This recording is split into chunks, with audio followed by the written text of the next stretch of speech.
Olá, boa noite. Hoje chegamos no final do nosso semestre, na nossa última reunião da disciplina. E antes de eu apresentar o nosso palestrante, só lembrando que essa reunião está sendo gravada, para depois ser disponibilizada no nosso canal do YouTube, lá, que a gente sempre coloca no chat aí para o pessoal que quiser, que ainda não tem, para poder acessar. Acho que estão quase todas lá as aulas já, então, para quem quiser rever, inclusive essa. Então, lembre-se que a partir do momento que vocês deixam o seu vídeo e o seu áudio abertos, vocês estão autorizando a sua imagem e a sua voz na gravação. Pri, fala aí sobre a última da semestre. Ah lá, você precisa falar. Eu não tenho, eu não sou boa, né, em discurso, Fê.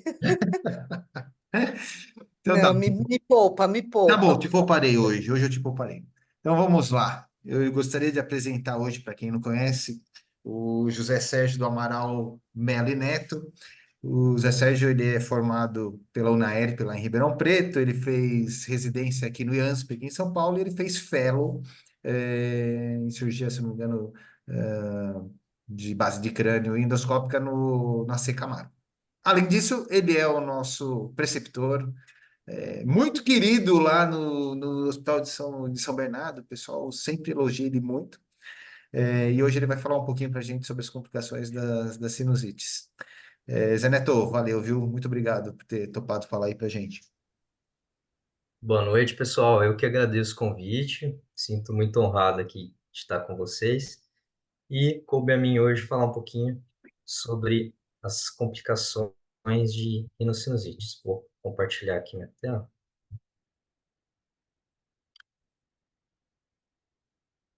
Vocês estão vendo aí?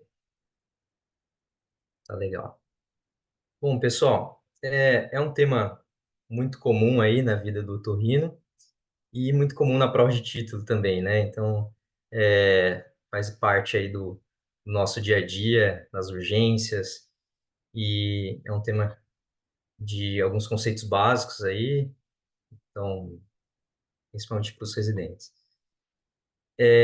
Então, as complicações das sinusites, elas podem causar, né, danos reversíveis, principalmente à visão e mesmo óbito. Então, o que a gente precisa ter em mente, e o clínico também, o pediatra e o oftalmo também, quando se depara com uma situação como essa, uma criança com esse edema palpebral, edema orbitário, é que são situações potencialmente graves e que precisam de uma atenção e um atendimento adequado, porque pode causar sérios problemas aí, principalmente visuais e inclusive até óbito. Então, um dos conceitos também importantes é que sempre que for possível, a gente tentar identificar os patógenos envolvidos por meio da cultura das secreções. E as complicações das rinossinusites, elas são divididas basicamente em três grandes grupos, né? As complicações orbitárias, que são as principais delas, que correspondem a cerca de 60 a 80% dos casos. As complicações intracranianas, que fazem parte aí em cerca de 15 a 20% dos casos, e as complicações ósseas, que são as menos frequentes. Tá? Então, falando um pouquinho da epidemiologia, ela é mais comum em homens do que em mulheres. A rinocinusite aguda bacteriana é o fator predisponente mais frequente, principalmente nas crianças. Em adultos, pode ter uma associação com agudizações de rinocinusite crônicas, com polipose ou sem polipose também, mas em crianças ela é mais comumente associada à rinocinusite aguda bacteriana. E as complicações orbitárias são mais comuns nas crianças, e enquanto que as complicações intracranianas e ósseas prevalecem nos adultos jovens por volta dos 20 anos. E os estudos mais recentes, aí tem vários artigos, principalmente no EPOS, né, 2020, que mostram para a gente que a prescrição dos antibióticos nas crises de sinusite aguda, ela não preveniu a ocorrência de complicações. Então, os antibióticos, eles podem melhorar os sintomas e e o curso da doença, né? Deixar mais curto, né? Encurtar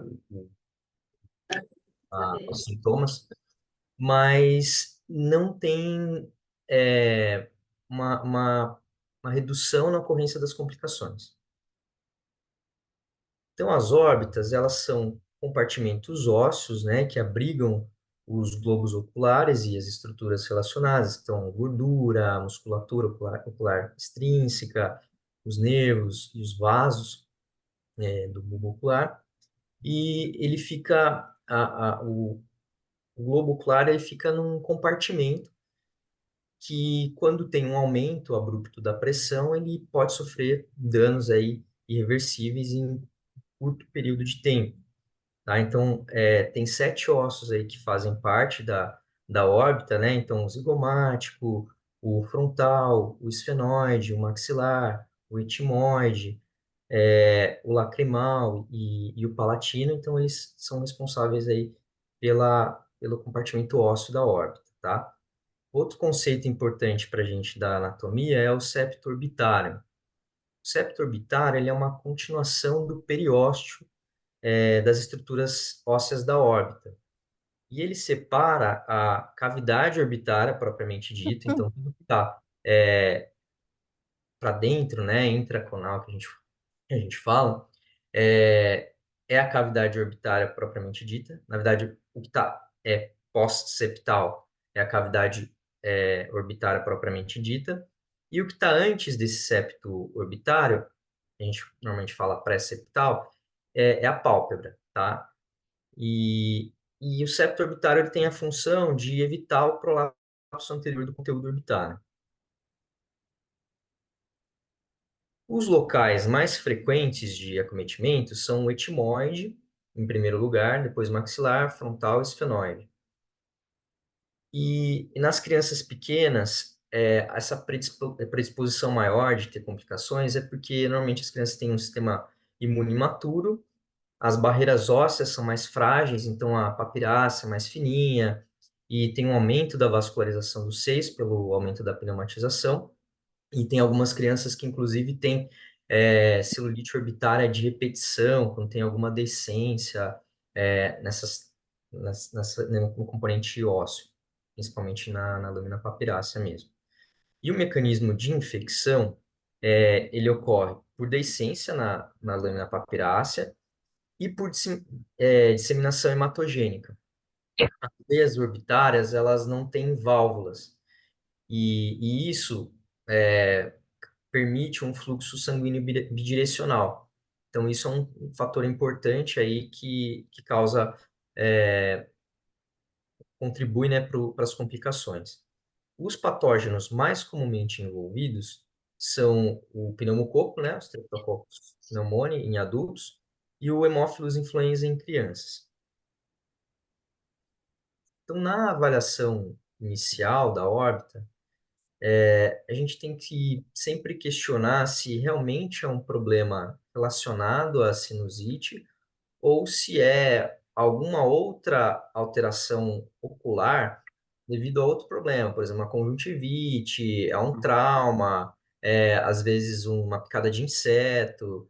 Então, a gente precisa diferenciar o quadro se ele tem relação com uma infecção de via aérea superior ou não. É importante também a gente sempre avaliar a abertura ocular. E na abertura ocular fazer a avaliação da movimentação ocular extrínseca, tá? E os nervos cranianos e se a presença de sinais meningos. Então, normalmente, as complicações orbitárias, elas começam com edema palpebral, normalmente bipalpebral, tá? Proptose, pode ter a quemose, que é o que está aparecendo nessa figura aqui, que é o edema conjuntival. Então, a quemose ela é um sinal de que há um aumento importante da pressão orbitária. Então, a órbita está realmente empurrando para fora a conjuntiva e causando essa protrusão aí. E importante também a gente avaliar a motricidade ocular e sinais de oftalmoplegia, que é quando o movimento ocular ele fica restrito e doloroso. Então, sempre importante trabalhar em conjunto com o oftalmologista, então ter uma avaliação oftalmológica nesses casos, para ter uma avaliação adequada mesmo, uma avaliação precisa, objetiva, principalmente da proptose, com instrumental adequado, com um exoftalmômetro, avaliação da pressão orbitária pelo tonômetro, avaliação do fundo de olho, reflexo pupilar, avaliação da acuidade visual, um gráfico de Snellen e o Ishihara para avaliar a cor. Então, porque um dos principais sinais, os sinais mais precoces de perda visual é a perda de identificação das cores. E normalmente começa a ter uma perda para o vermelho. Então, isso é um sinal bem precoce e que desperta aí um alerta para a gente para qualquer tipo de tratamento mais invasivo. E nos movimentos oculares, sempre pedir para o paciente olhar para a lateral e para cima, lateral e para baixo, só para a lateral, dos dois lados, para testar toda a musculatura ocular extrínseca, tá? Nem sempre é possível ter uma avaliação oftalmológica rápida. Então, a nossa realidade, infelizmente, às vezes, quando a gente solicita uma avaliação do oftalmo, às vezes vai demorar para o oftalmo chegar, para avaliar. Então, é importante que a gente avalie esses sinais, principalmente os sinais de cor e de perda visual. Tem até aplicativos em celulares que vocês podem baixar gratuitamente com esses gráficos com os gráficos de Snellen e de Shihara para avaliar se o paciente está conseguindo enxergar cor ou tem uma acuidade visual reduzida, porque isso é um sinal de alarme para indicação cirúrgica. E essa avaliação tem que ser periódica e mais de uma vez por dia, porque em questão de horas o paciente pode ter uma piora clínica importante e às vezes ser irreversível. Então faz parte também do exame físico a nasofibroscopia. Nela a gente vai conseguir avaliar igual nas sinusites agudas bacterianas, sem complicações, né? Se tem alguma secreção no meato médio, avaliar algum outro sinal clínico ou diagnóstico diferencial, um tumor, uma lesão, uma oncocele. E importante também no, no exame laboratorial pedir marcadores inflamatórios e a cultura da secreção também para o direcionamento clínico. As complicações orbitárias, elas têm diversas classificações. As principais delas são a de Chandler, de Mortimer e Wormald de Velasco Cruz. Então, são essas três, que no tratado ele coloca essas três como as principais e cita elas para a gente ter um direcionamento do tratamento. Todas elas têm algumas vantagens e desvantagens, sempre tem algumas críticas, inclusive a classificação de Chandler, que é a mais antiga, só que ela ainda é usada atualmente por conta de publicação. Então, a maioria dos estudos acabam usando a classificação de Chandler para publicação mesmo. E tem esse artigo legal que ele acaba fazendo um comparativo entre as três principais classificações e os prós e contras e as correspondências entre cada uma delas, tá? Então, falando um pouquinho sobre a classificação de Chandler. É uma classificação que é baseada na clínica, para direcionamento do tratamento. A principal desvantagem dessa classificação é que ela não tem uma ordenação por gravidade, então o paciente pode ter um abscesso subperiosteal, que é o Chandler 3, concomitantemente a um edema palpebral, e na verdade a classificação 3 acaba sendo menos grave, né, do que uma celulite orbitária, por exemplo, que uma celulite orbitária pode ser mais prejudicial à visão do que um próprio abscesso subperiosteal. Então, ela não tem uma ordenação por gravidade e inclui nessa classificação complicações que não são da órbita propriamente dita, tá? Então, Chandler 1, por exemplo, ele é o edema inflamatório, antigamente falado celulite pré-septal, que não é uma infecção orbitária propriamente dita, não é uma complicação orbitária, é uma complicação palpebral. E o Chandler 5, que corresponde à trombose de seio cavernoso, que é uma complicação intracraniana também, tá? Então, vou falar um pouquinho sobre a classificação de Chandler individualmente, tá? Detalhadamente. Então, o grupo 1 é o edema inflamatório, ele é o mais comum, causa hiperemia, edema palpebral, calor local, pode ter prostração e febre, e não tem limitação a paciente não vai ter limitação da mobilidade ocular, e não vai ter diminuição da acuidade visual também. O Chandler 2, ele corresponde à celulite orbitária, então ele é um comprometimento difuso do conteúdo da órbita, então pelo exame de imagem vai ter um aumento da densidade da gordura extra ou intraconal, o paciente pode ter hiperemia e edema conjuntival com proptose, e a mobilidade ocular pode estar comprometida nesses casos. O Chandler 3, ele se refere ao abscesso subperiosteal. Então, é um abscesso que vai se formar entre a lâmina papirácea e a periórbita, a periórbita é um septo fibroso, né, que envolve conteúdo orbitário. Então, vai ser uma coleção ali entre o osso, né, entre a papirácea e a periórbita. A proptose é mais acentuada, normalmente tem um deslocamento inferolateral do olho, normalmente o paciente tem restrição da movimentação ocular, dor à tentativa de movimentação ocular, e normalmente a partir do Chandler 3, né, 3 e 4, principalmente 3, 4, 5, o tratamento é cirúrgico, tá? O Chandler 4 corresponde a um abscesso orbitário. É a complicação mais grave, tá? E é uma coleção que se forma dentro do cone orbitário. Então, o cone orbitário é essa região que fica dentro da musculatura extrínseca orbitária, tá? E pode levar a maurose em poucas horas.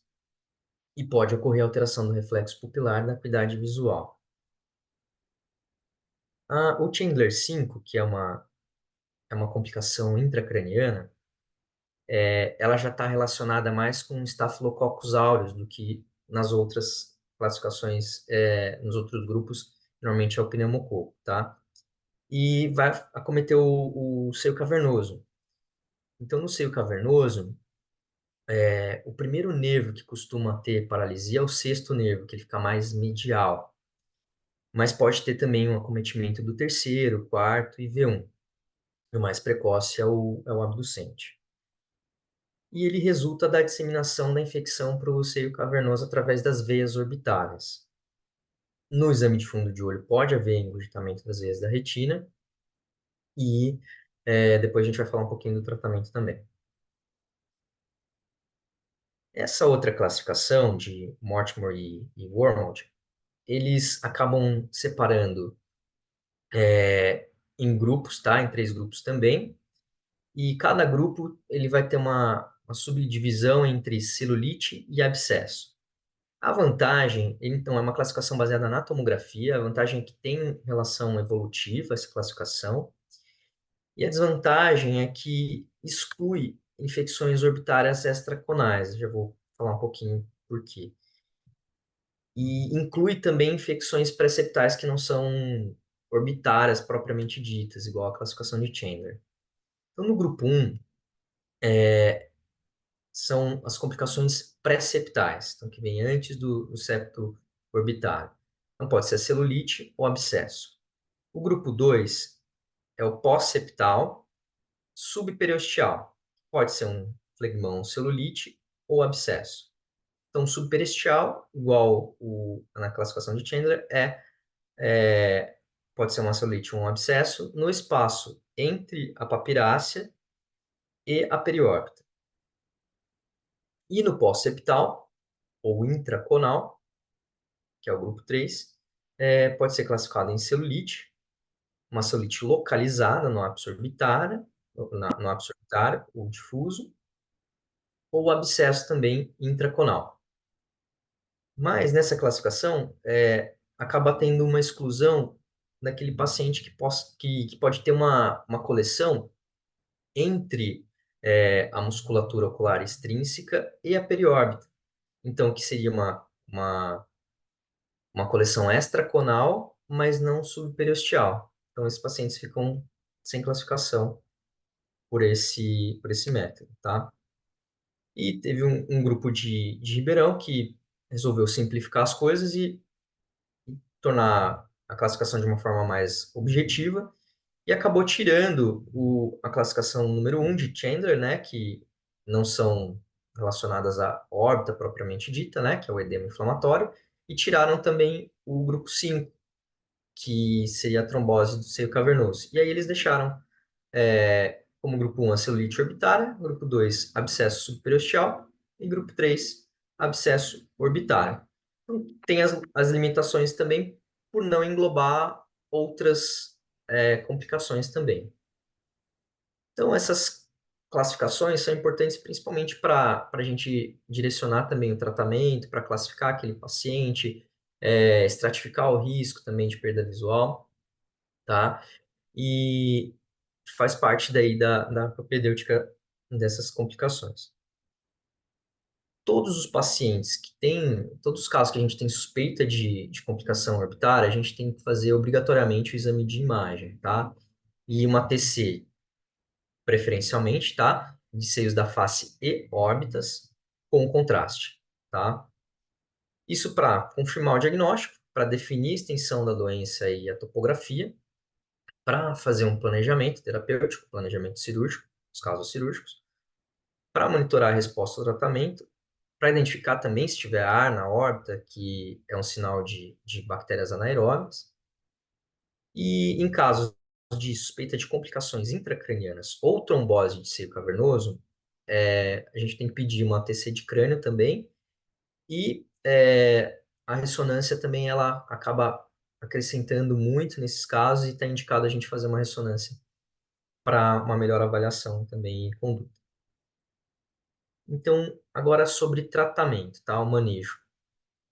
O manejo no edema inflamatório. Então, edema inflamatório, que é o Chandler 1, e se os pacientes apresentam um edema palpebral leve, sem muita toxemia, sem febre alta, com a visão preservada, motricidade ocular preservada, a gente consegue tratar ambulatorialmente esses casos. E o antibiótico de escolha é a amoxicilina com clavulanato. Podemos associar também a clindamicina nesses casos, tá? Só que precisa ter uma reavaliação precoce, uma reavaliação em 24 a 48 horas, porque pode ter uma piora clínica, e se tiver uma piora clínica, o paciente tem que ser internado. E aí as indicações de internação. Então, os pacientes que têm complicações pós-septais, eles devem ficar internados. Pacientes com imunodeficiência também, pacientes com febre alta. Quando não tem uma resposta após 24 a 48 horas de antibiótico via oral. Crianças menores que 2 meses, 12 meses de idade, menor que 1 ano. E naqueles casos que você não consegue avaliar o olho, então não consegue abrir o olho, não consegue ter uma avaliação adequada da visão, esses pacientes têm que ser internados também. E aí, nesses casos de tratamento hospitalar, o antibiótico de escolha para os adultos é a associação de ceftriaxona com clindamicina, nas crianças a ceftriaxona com a oxacilina. O corticoide é controverso, assim, os estudos não, não conseguem afirmar com certeza se tem uma melhora, mas a gente acaba fazendo, principalmente para a diminuição do edema. São casos que muitas vezes tem que ir para cirurgia, e aí eu vou falar um pouquinho sobre a abordagem. E os níveis elevados do PCR, eles podem indicar abordagem mais precoce. Então, agora os critérios para indicação cirúrgica. Então, aqueles abscessos que eles são superiores, né, na região superior da órbita, ou que tem um envolvimento, um velamento importante do seio frontal, eles têm indicação cirúrgica. Paciente que tem uma piora da acuidade visual, principalmente na incapacidade de enxergar a cor vermelha, que é um sinal precoce. Nesses casos de incapacidade de enxergar a cor vermelha ou de piora clínica visual, o paciente está ficando com uma perda importante da visão, normalmente o indicado é em até 9 a 10 horas você realizar essa descompressão da órbita para não ter uma sequela definitiva. Nos pacientes que têm um aumento da pressão intraocular, os pacientes que têm a incapacidade de examinar adequadamente, pacientes com envolvimento intracraniano, se não teve melhora em até 48 horas, ou se teve uma melhora inicial do quadro em 2 a 3 dias, depois o paciente ou estabiliza ou piora a partir de então. Então, esses pacientes também têm que ir para a cirurgia. Em pacientes maiores do que 9 anos, tá? A gente vai ver alguns artigos que mostram que o tratamento em crianças abaixo de 9 anos, em alguns casos selecionados, ele pode ser clínico e não cirúrgico, tá? Pode ser conservador. Ou quando tem um volume de abscesso maior do que 1,25 ml. Então, isso também já é um critério de fazer uma descompressão cirúrgica e também para uma drenagem dessa coleção. Então, nas crianças, diversos estudos evidenciaram que o tratamento clínico é possível em casos selecionados, tá? Então, principalmente quando as crianças têm menos de 9 anos, quando a visão está normal, está preservada, quando a motricidade ocular extrínseca também está preservada, e quando os abscessos, eles são localizados na parede medial da órbita. Quando são abscessos subperiosteais, na localização medial. Então, eles têm um prognóstico melhor e têm uma resposta melhor ao tratamento clínico do que em outras topografias. Então, aqui é um estudo retrospectivo que foi feito com 43 pacientes menores do que 18 anos e 18 foram tratados clinicamente, 25 receberam tratamento cirúrgico, e as crianças tinham um abscesso periosteal medial, sem sinal ocular, e aí eles viram que nesses casos que foram tratados clinicamente, que eram os abscessos periosteais mediais, eles evoluíram muito bem. Então, eles propuseram que, nesses casos em que tiver visão normal, os reflexos pupilares normais, ausência de oftalmoplegia, uma pressão intraocular menor que 20, uma proptose menor que 5 e um abscesso, com medida de menos do que 4 milímetros no corte axial, então medido por um radiologista, eles podem ter um tratamento clínico e não cirúrgico. Então, aqui nesse caso, está vendo que tem uma coleção pequena, né? Então, na região medial aqui da papirácea. Então, esse caso é um candidato a tratamento conservador. Então, esses critérios que foram estabelecidos para tratamento conservador. Então, visão, pupila e retina normais, como foi falado, sem oftalmoplegia, pressão intraocular menor que 20, proptose menor que 5 milímetros, largura do abscesso menor que 4 e um volume pequeno. Mas o tratamento conservador ele tem que ter uma vigilância mais intensa da visão. Então, normalmente está indicado mais avaliações no mesmo dia do que somente duas, porque qualquer piora na visão, ela tem que receber uma intervenção rápida, tá? E os mecanismos que levam à maurose são a úlcera de córnea, a oclusão da artéria central da retina, a neurite óptica, a panoftalmite, a trombose da artéria retiniana e a sepse intracraniana. Então, forma uma síndrome compartimental na órbita. Então, o sangue não consegue entrar mais, não consegue mais sair, e o paciente acaba tendo uma sequela aí visual. A técnica cirúrgica, ela vai depender muito da localização da coleção, tá? Então, abscesso identificado, normalmente é um abscesso que a gente drena, abscesso drenado, tá? Então, a não ser que sejam abscessos pequenos e localizados na região medial, como foi falado. E o objetivo da cirurgia é realizar uma descompressão da órbita para esse conteúdo que está em alta pressão ali, em expansão, ele possa ter uma acomodação e um alívio ali dessa síndrome compartimental. E ela pode ser feita por cirurgia endoscópica, ela pode ser feita também por uma drenagem externa, pode ser feita por uma cirurgia combinada, um acesso externo com acesso endoscópico, e tudo vai depender da experiência do cirurgião, da experiência do serviço, do local de acometimento, mas basicamente, além de você drenar essa secreção, o indicado é fazer uma etimoidectomia e uma antrostomia maxilar também para abrir e tirar um pouco essa pressão ali nos seios da face. Então, nos abscessos mais medializados, a gente pode, principalmente quando tem associado um abscesso palpebral, a gente pode fazer uma incisão de Lint. E aí, nessa incisão de Lint, a gente drenar, lavar bem essa coleção. Então, nessa paciente que está aqui com abscesso palpebral, até a gente ela fica na classificação de Chandler, assim, não tem muito uma classificação específica, porque ela tem um abscesso da pálpebra propriamente dita, e não por uma causa de sinusite, essa paciente. Então, isso é uma das críticas também na classificação, porque às vezes o paciente tem um abscesso palpebral, não uma queixa sinusal, e ela fica sem a classificação.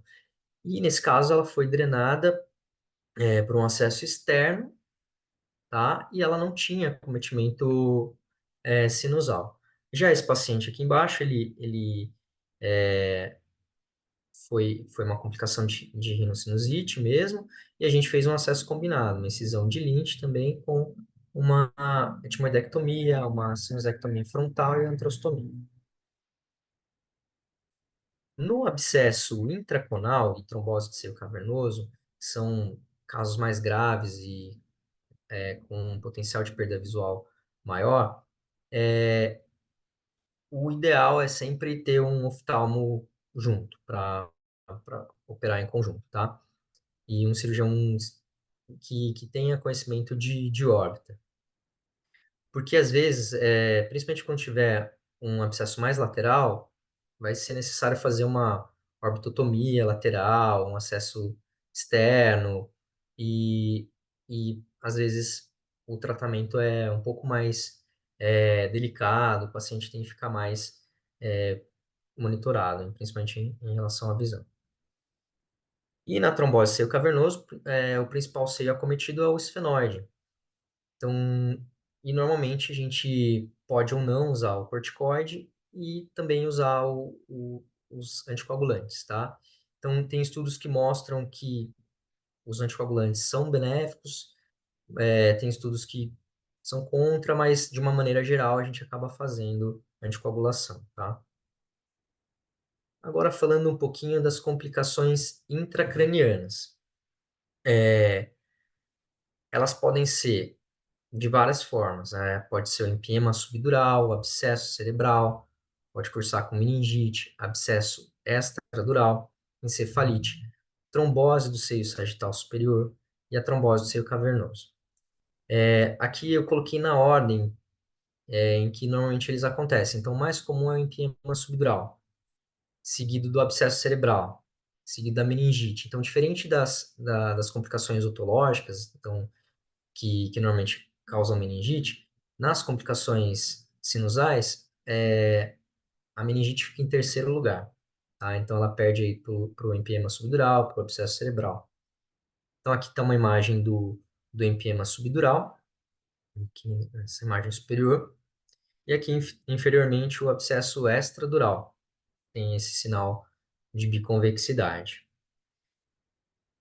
Então, nas complicações intracranianas, a principal via de disseminação é hematogênica, raramente acontece por contiguidade, e metade dos abscessos intracranianos são causados por sinusite, mais frequente em adolescentes e adultos jovens, e os seios mais associados são o frontal, o etimoide e o esfenoide, nessa ordem.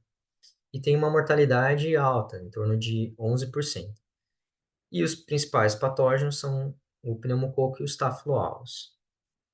Então, o tratamento nas complicações intracranianas é cirúrgico. Então, tem que haver uma drenagem dos seios acometidos mais a drenagem das coleções por craniotomia pelo neurocirurgião.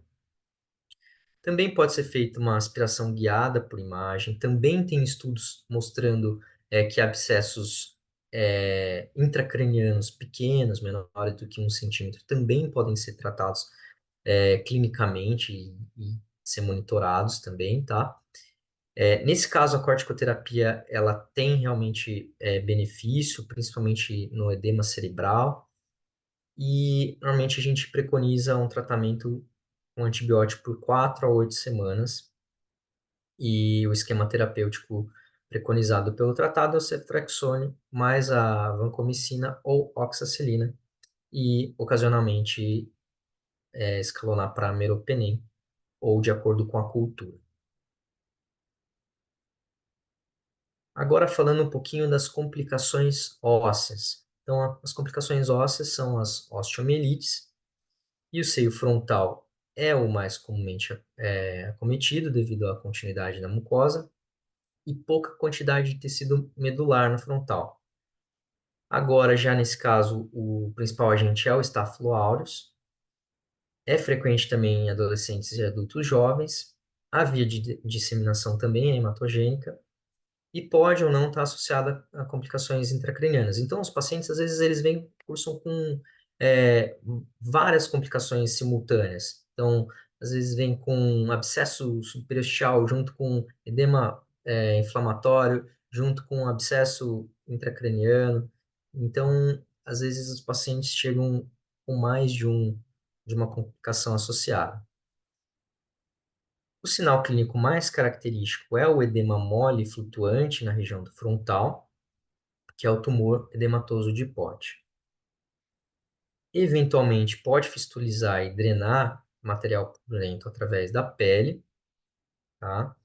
E o tratamento é uma abordagem endoscópica com abordagem externa mínima, então o EPOS em 2020 ele aqui essa abordagem externa não precisa ser tão ampla mais, você precisa garantir que o seio frontal vai ficar bem aberto, pérvio, vai drenar também por acesso endonasal, e você precisa também remover aquele tecido ósseo que está podre, tá necrótico, tá? E o paciente tem que receber uma antibiótico terapia por mais tempo, tá? Normalmente de 6 a 12 semanas. Então, um dos objetivos do tratamento é o debridamento do osso infectado, a abertura do seio frontal e o antibiótico por 6 a 12 semanas. E um dos controles também radiológicos que a gente pode utilizar na osteomielite é a cintilografia com um galho para avaliar a atividade inflamatória e monitorar o tratamento. Bom, pessoal, é uma aula assim mais conceitual, né? E abordando aí alguns conceitos básicos para os residentes. E aí fica aberto aí para perguntas, se vocês quiserem fazer alguma pergunta. Você descompartilha um pouquinho, Sérgio? E aí, alguém gostaria de fazer alguns comentários, perguntas?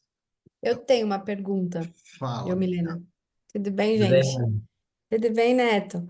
Neto, você falou que na complicação intracraniana, quando o abscesso é menor que 1 centímetro, tem essa possibilidade de acompanhamento clínico, de tratamento clínico. Mas indica sinusectomia nesses casos? Então, tem alguns protocolos atuais que têm feito um fluxograma, nesses casos de tratamento clínico para abscessos intracranianos, que às vezes, normalmente o paciente, quando chega com um abscesso intracraniano, ele vai ter mais um sintoma neurológico do que até otorrinolaringológico. Então, às vezes, o que acontece? O paciente fez uma craniotomia, fez uma abordagem cirúrgica pela neurocirurgia e não fez uma cirurgia endoscópica naquele momento, não fez uma sinusé, porque o otorrino não foi chamado, porque o paciente estava com uma complicação intracraniana e precisava descomprimir ali na urgência e a sinusite fica para um segundo plano. Nesses casos, então, é um outro cenário, o paciente foi abordado, e ainda tem um velamento ali nos seios da face, que pode ou não ser abordado. Nos pacientes que têm uma melhora clínica, então os pacientes respondem com antibiótico nas primeiras 48 horas, eles não precisam de uma abordagem endoscópica nasosinusal.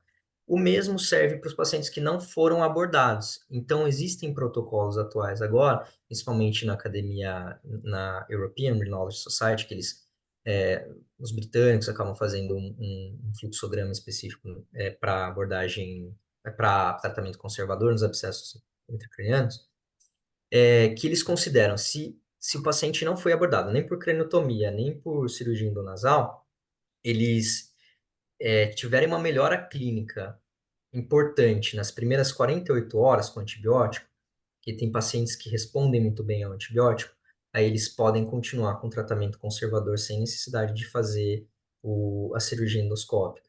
Então, mas claro, vai ter as medidas de lavagem nasal, descongestionante, tudo isso. E se o paciente tiver uma melhora clínica, ele pode ser tratado de forma conservadora. Mas são casos pontuais, né, e abscessos pequenos, naqueles menores do que 1 centímetro.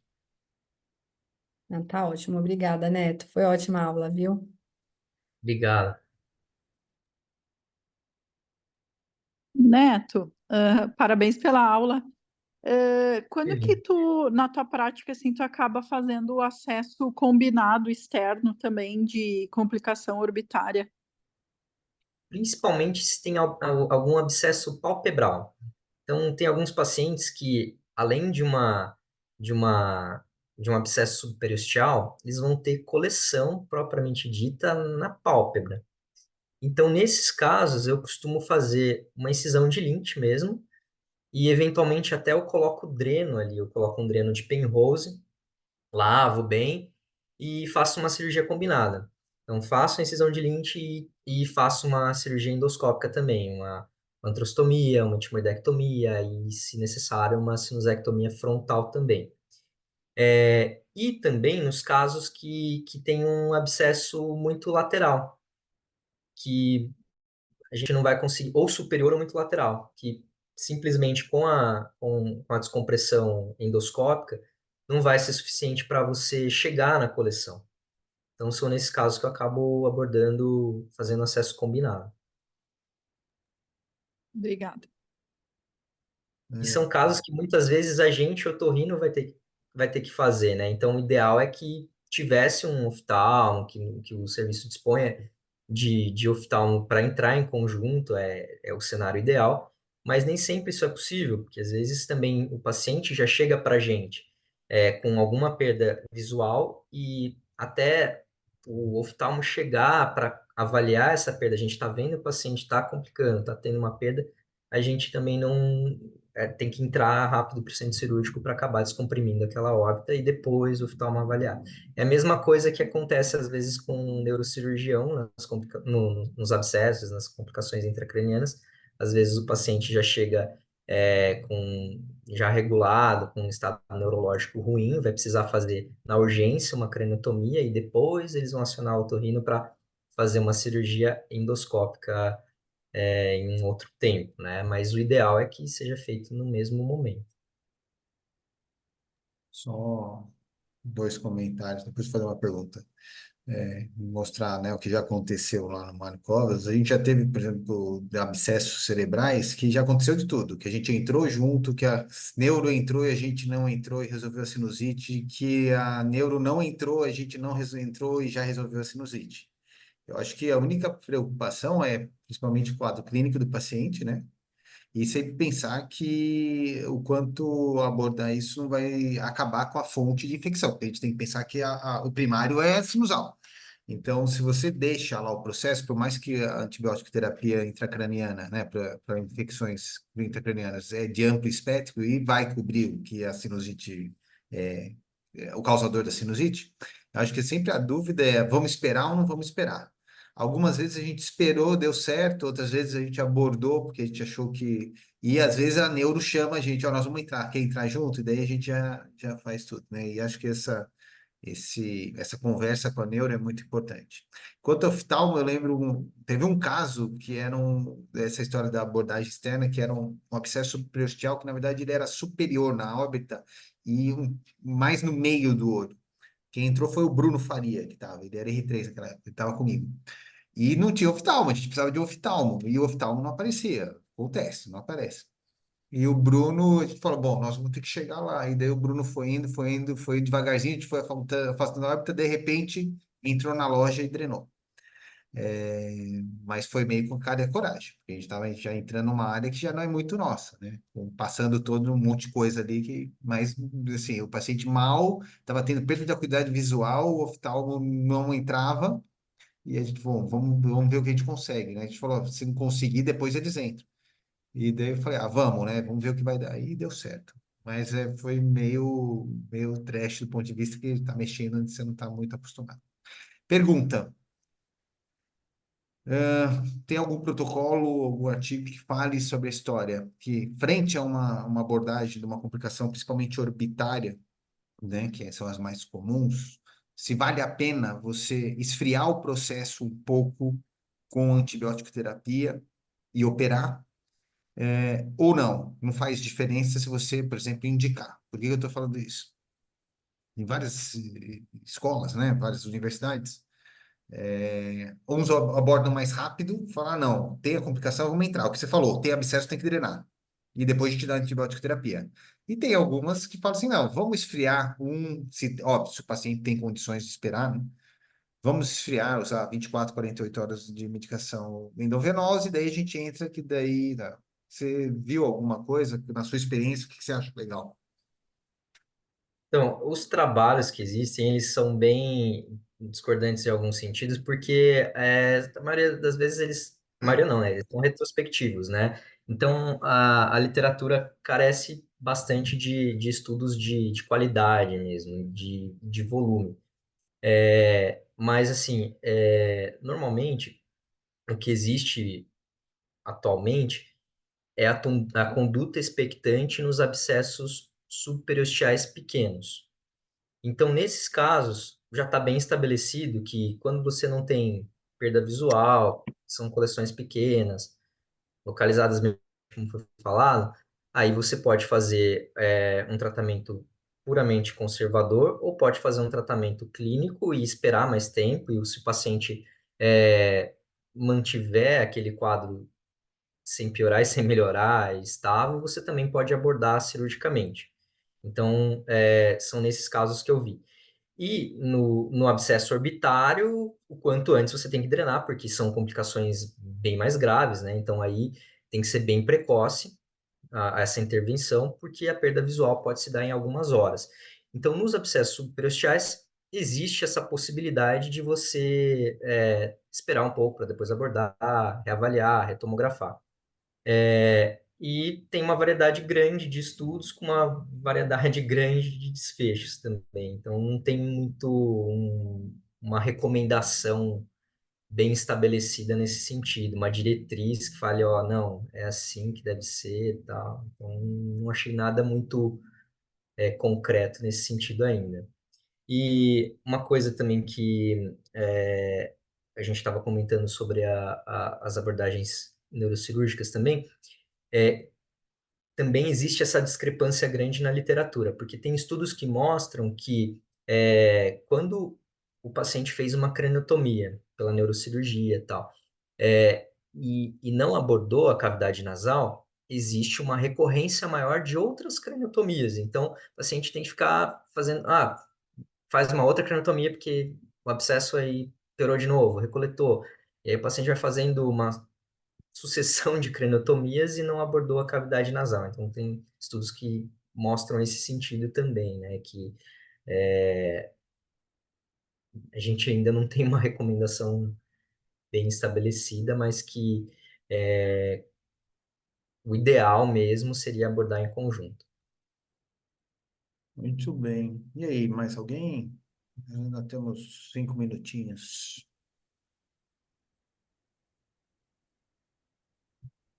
Sim, não, talvez, quem sabe. Caio, você vai falar?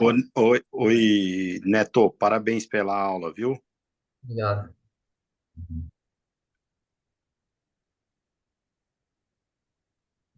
Só isso? Pensava que você ia fazer uma pergunta Não, a super Estava esperando a Luana, pergunta de otologista, assim. Perguntar uma coisa de otologista. a Luana fez uma pergunta no chat, no no chat. chat. Deixa eu ver aqui. Deixa eu olhar.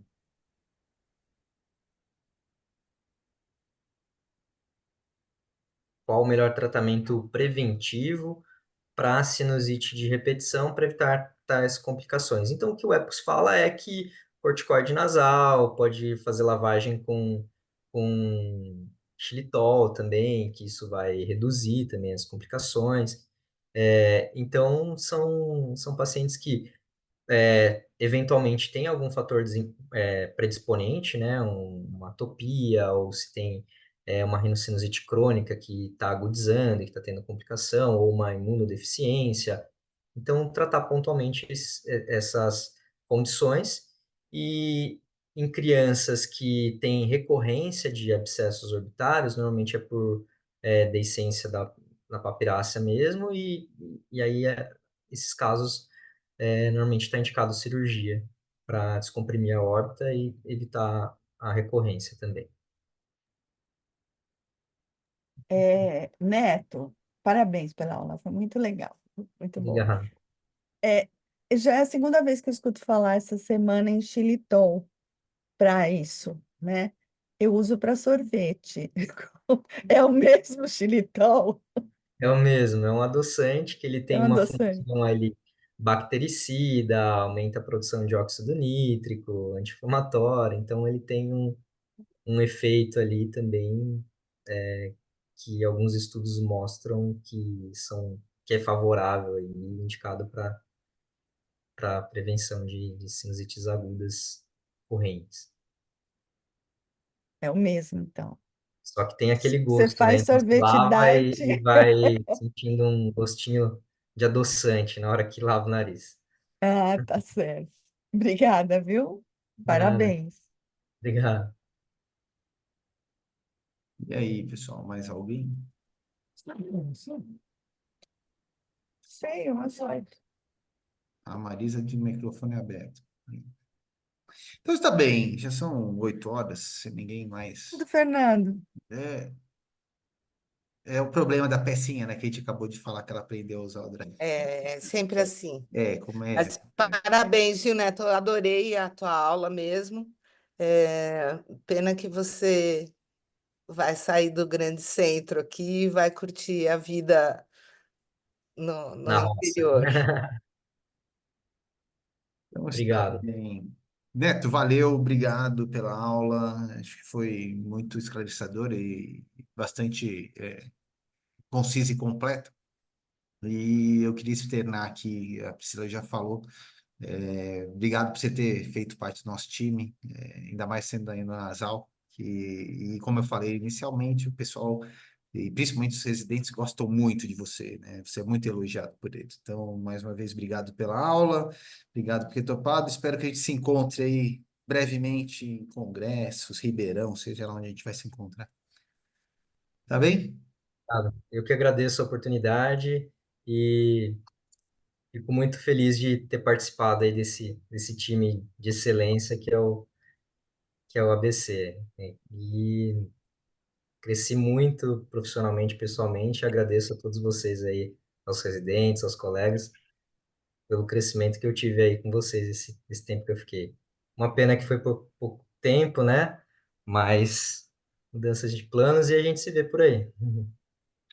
Então, está bem, pessoal. Essa é a última do semestre. Em julho a gente não tem, certo? A gente volta em agosto. Já está programada uma aula do Arthur, que é da Unicamp, que ele vai falar de autoesclerose, mas depois eu faço a divulgação, como habitual. Tchau para vocês, boa noite. Nos vemos em agosto de novo, não esqueçam. Tchau, Tchau, tchau. Boa tchau. noite. Ah, gente, boa noite. Tchau, boa noite. Sucesso aí, Neto. Boa noite. Obrigado. É Boa noite. sucesso.